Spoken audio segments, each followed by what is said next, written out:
Hello everyone and thank you for joining me. The fountain pen that I will be using today has been around for a while. The model Prelude seems to have been introduced around the year 1997 and is still being produced even today, as far as I know. What you see on the screen is basically two models built in two different periods of time that virtually are almost identical in every single way. The brushed metal version is actually the first fountain pen that I have bought when I first came to Canada. I was quite excited to finally own a Sheaffer fountain pen. Yes, this was my first Sheaffer fountain pen. I remember I bought it from the Staples store back when they still were carrying Sheaffer fountain pens. And what I do remember specifically is that on the box that it came with, it was saying made in China, which I believe it still holds true even today.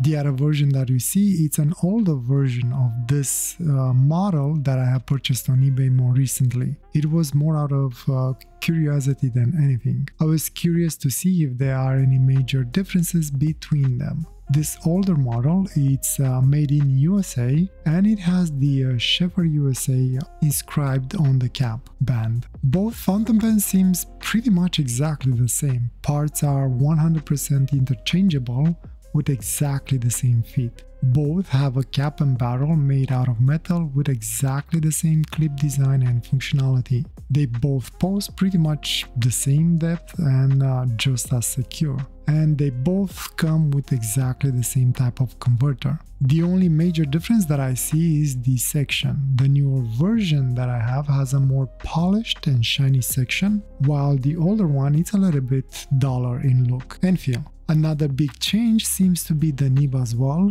and how it is engraved, and well, it's design style, I guess. The newer fountain pen that I have comes with a medium dual tone nib with a much more pleasant and intriguing pattern engraved, and it is paired with a more shinier feed as well. The older nib and feed has pretty much exactly the same shape and size. However, the design and presentation of the nib, it's a little bit more, let's say, understated, a little bit simpler. Nothing wrong with that. Some people would prefer one over the other, and I could see why, and none of them would be the wrong choice, I would say. The older version was specifically bought with a fine nib because this was done after I started drawing again, and well, I'm more into fine nibs nowadays. As a fun fact, this specific model can still be found on eBay if anybody is interested, and based on the ad, it says it comes with a fine and medium if you prefer a medium size over the fine line. Since I already used the newer version of this model a couple of times now, for my scribbling today, I will be using the older version. With that said, let me ink it up and see how it performs. No, I have not used this fountain pen up until today, so this should be exciting.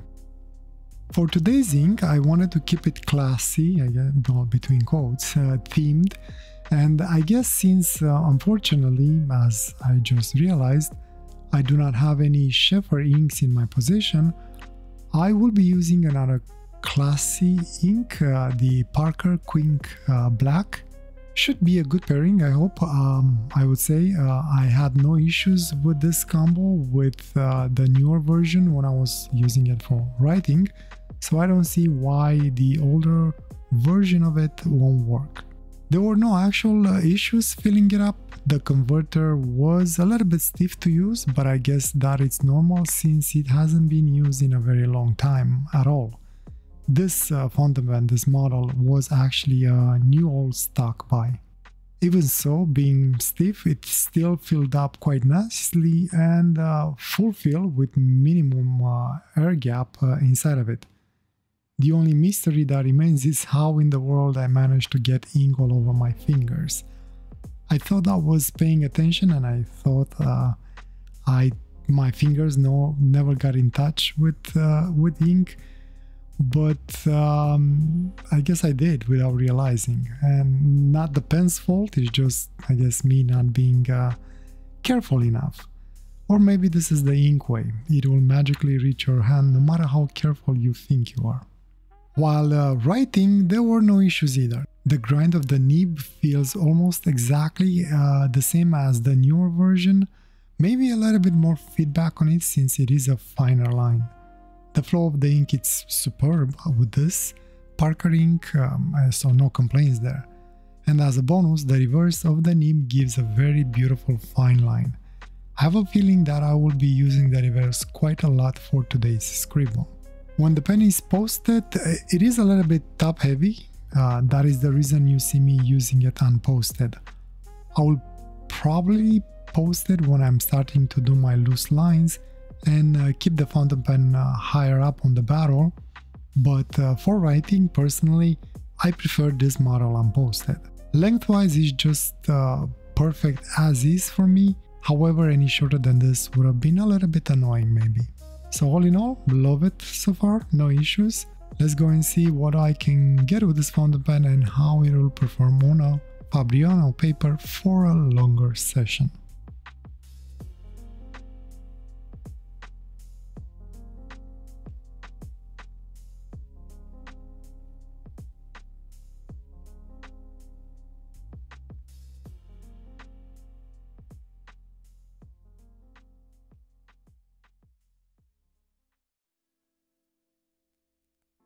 For today's Scribble, I did have an idea that I wanted to try out. Specifically, I want to try a slightly new way of scribbling, a slightly different way of putting lines on paper and use them to build form, shape and value at the same time.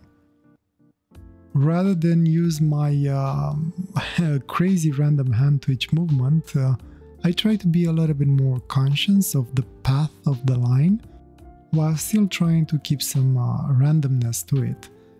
A little more control basically, but still leaving room for some freedom of expression, I guess.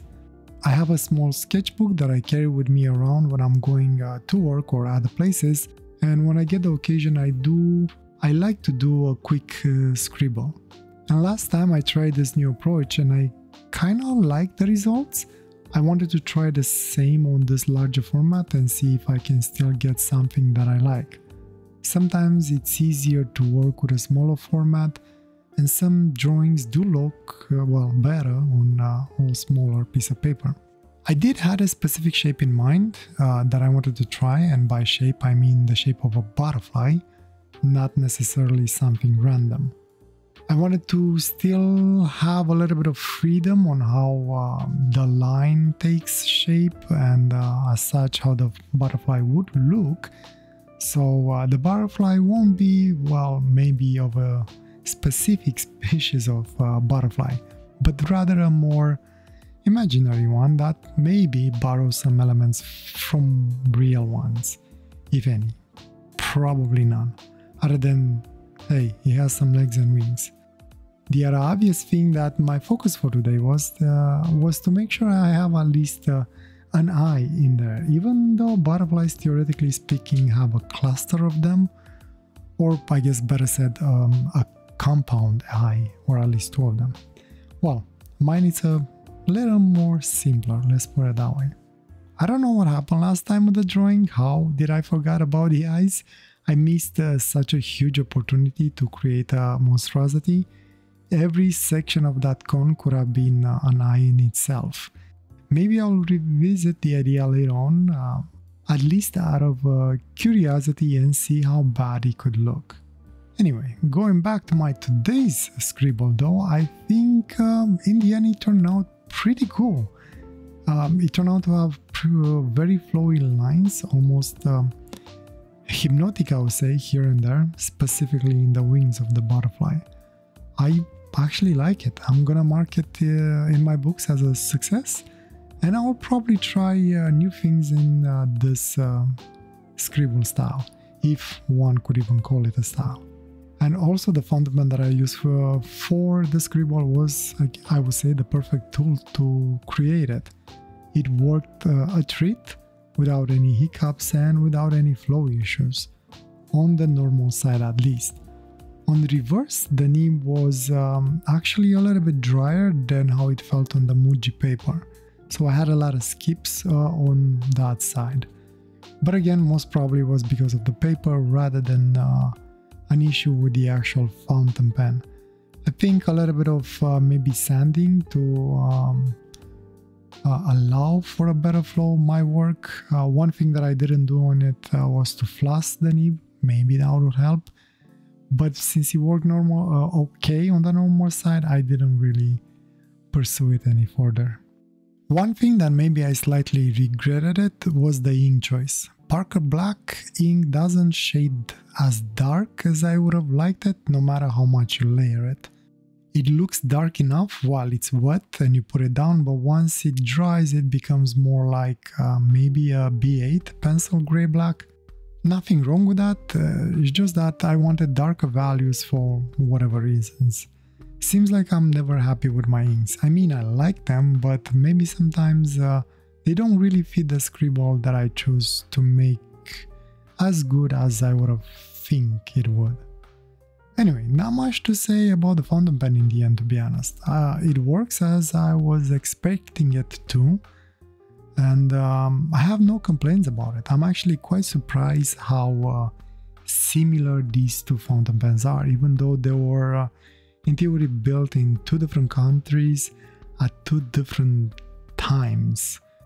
So yeah, I'm definitely pleasantly surprised. I've seen the newer models that I kind of like on some of the designs they have, even though the shape is the same. So who knows, maybe sometime in the future I might get another version.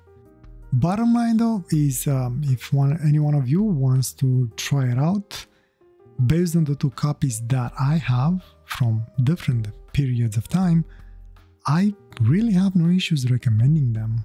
I don't know how the newer ones are, but if they kept basically the production quality the same, I don't really see what issue there might be with them. But then again, you never know. There's always a bad copy of something out there. And with that, I guess I will stop talking and let you enjoy the rest of the Scribble in peace and quiet. If you have any comments or questions, leave them below and I'll reply to them as soon as I get the chance. I wish you all the best and a wonderful day or night, wherever you are. Take care. Bye.